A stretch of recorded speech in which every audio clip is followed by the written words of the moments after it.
गौतम बुद्ध जब भी अपना प्रवचन समाप्त करते, अपने शिष्यों को 3 बार समझाते और कहते कि जाओ, अब अपना अपना काम करो।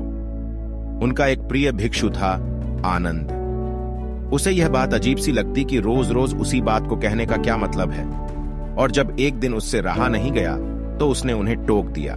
बुद्ध धीरे से मुस्कुराए और बोले, आनंद, तुम्हारा कहना अपनी जगह पर सही है कि भिक्षु को रोज रोज क्या समझाना कि जाओ, अब अपना अपना काम करो।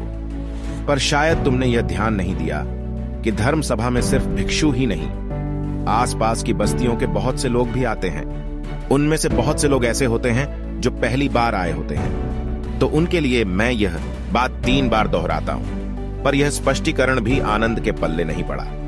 इस पर बुद्ध बोले, आनंद, आज की सभा में जितने लोग बैठे थे उनमें सन्यासी तो बहुत सारे थे, पर एक चोर और एक वेश्या भी थे। कल तुम ऐसा करना कि किसी एक सन्यासी उस चोर और वेश्या से जाकर मिलना और उनसे पूछना कि मेरी बातों का उन्होंने क्या अर्थ ग्रहण किया। यह सुनकर आनंद और आश्चर्यचकित हुआ कि इतने लोगों की भीड़ में बुद्ध ने चोर और वेश्या को एक नजर में कैसे पहचाना, और भला मैं कैसे जानूंगा कि वह चोर और वेश्या कहां रहते हैं। बुद्ध उसके मन की बात समझ गए। उन्होंने आनंद को चोर और वेश्या के बारे में बताया और जाकर आराम करने को कहा। आनंद ने जैसे तैसे उत्सुकता में वह रात काटी और अगले दिन सुबह सुबह तहकीकात के लिए निकल पड़ा।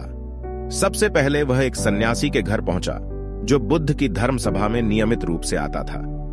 आनंद ने उससे पूछा, रात्रि सभा में बुद्ध ने जो आखिरी वचन कहे कि अब जाकर अपना अपना काम करो, आपने उससे क्या सीखा? इस पर वह भिक्षु बोला, इसमें सीखने वाली क्या बात है? भिक्षु का नित्य कर्म है शाम को ध्यान, अल्प भोजन और विश्राम। मैंने कल भी वही किया।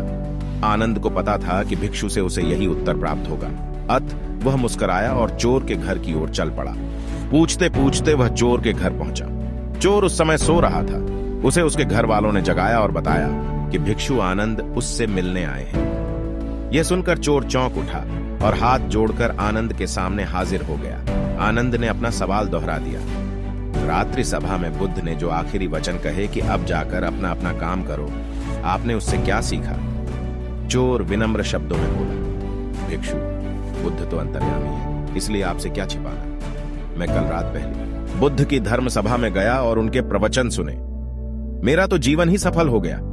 बुद्ध के प्रवचन सुनने के बाद मैं उनके कहे अनुसार अपने काम यानी कि चोरी करने निकल पड़ा, और कल इतना तगड़ा माल हाथ लगा कि अब आगे मुझे चोरी करने की जरूरत नहीं पड़ेगी।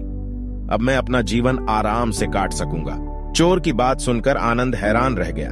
वह वहां से उठा और वेश्या के घर की ओर चल पड़ा। वेश्या आनंद को देखते ही पहचान गई। उसने आनंद को प्रेम पूर्वक घर के भीतर बुलाया और उनके लिए जलपान लेकर आई। जलपान ग्रहण करने के बाद आनंद ने वेश्या के सामने भी अपना सवाल दोहराया।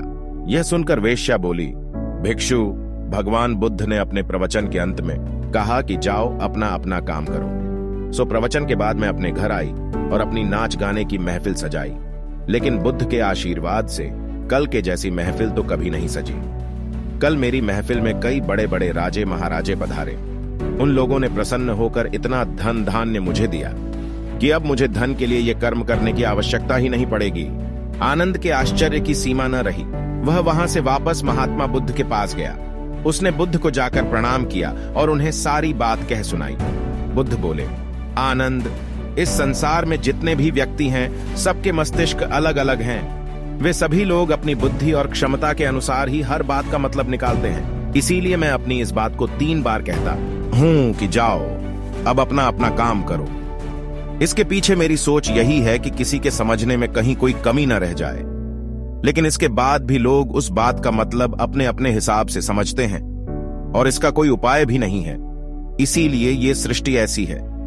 हम इसे बदलने के लिए लोगों को प्रेरित तो कर सकते हैं, पर हमारी बातों का कितना असर उन पर होगा, यह कोई नहीं जानता।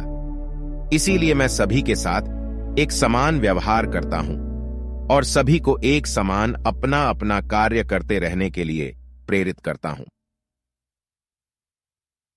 धन्यवाद।